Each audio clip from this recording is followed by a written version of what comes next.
Hello, I'm Grin. Welcome to this short Halloween-themed game review. Today we're having a look at the game grabbed by the Ghoulies, which is by Rare, which is a company that if you've been following this channel for at least a little bit of time, you'd not be surprised to know that I'm a pretty big fan of.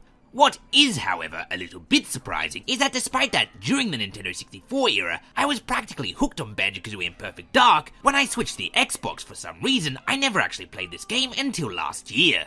And indeed, the footage you're actually seeing on the screen right now is actually my playthrough from it last year. I was going to do it as a Halloween video last Halloween season, but I didn't actually end up finishing the game until Halloween Day, and so I didn't really have time to record a review for it, and so I figured I'd play the long play and leave it until this year. That's why the footage is somewhat grainier than you're probably used to, is because it's not on the new capture card. But I digress. Grabbed by the Ghoulies. It's an interesting game because it doesn't really line up with many games I've played, especially not ones I played by Rare. It's not really a platformer because there's no platforming, it's not a puzzle solving game because there's no puzzle solving in it, it's not really what I would call a dungeon crawler, and while it would probably be closest to a beat 'em up game, it's still not even really that. I would go as far to say, in fact, that the gameplay within Grabbed by the Ghoulies is at best not very interesting, and at worst kind of boring and repetitive. This is perhaps best demonstrated through the actual fighting mechanic, which is far too simplified and streamlined to stay interesting throughout the entirety of the game,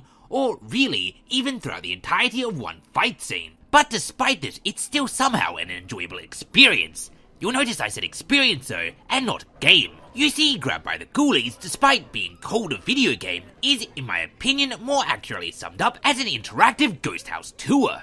And despite the game being, when you objectively look at it, pretty much 5 hours of doing the same challenge over and over again, it's still a challenge that you, for the most part, find yourself willing to do because you want to see what happens next. It feels like you're walking through the Addams Family home or the haunted house at your local fair, and at every single corner, there's a welcome surprising spook, cartoon critter, or drawn demon. And as you might well hope from a Halloween-style game, there's all the scary characters and locations you want to run into, from skeletons, mummies, ghosts, and pirates to haunted lighthouses, graveyards, and ballrooms. Oh, and of course, in classic Rare fashion, there's also a plentiful supply of references to their other games. I mentioned cartoon and drawn because the art style in this game, not unlike Banjo-Kazooie, is extremely cartoony, and I do mean that in the best possible way. It's done to an exceptional degree, to the point that despite this game being now 3 generations old, still looks as good today as it ever did. Playing off of this interesting art style is the fact that the game is actually told in the style of a comic book, with each cutscene being played out through the use of barely animated comic book panels. Weirdly, this sort of adds further to the fact that it doesn't so much feel like it's a game as it does a different medium.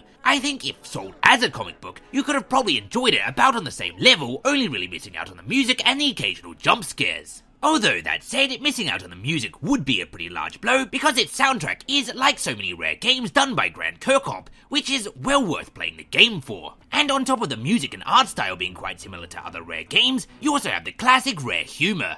I mean, even the title, Grabbed by the Ghoulies, kind of shows off their cheek. And past the title alone, there were many moments throughout the game that made me titter, chuckle, giggle, and on the occasion, full proper laugh out loud. And I think that's about where this short review comes to an end. If you enjoy Rare's games, your enjoyment of this will be largely based on the reasons that you enjoy their games. If you're looking for great or challenging gameplay, Grabbed by the Ghoulies is probably not what you're looking for. There's not really much brain power required to get through the game, and the challenge doesn't really ramp up until the very last boss, and if you're trying to play this game in 1 or 2 sittings, you'll definitely find some of it gets pretty tiresome and repetitive.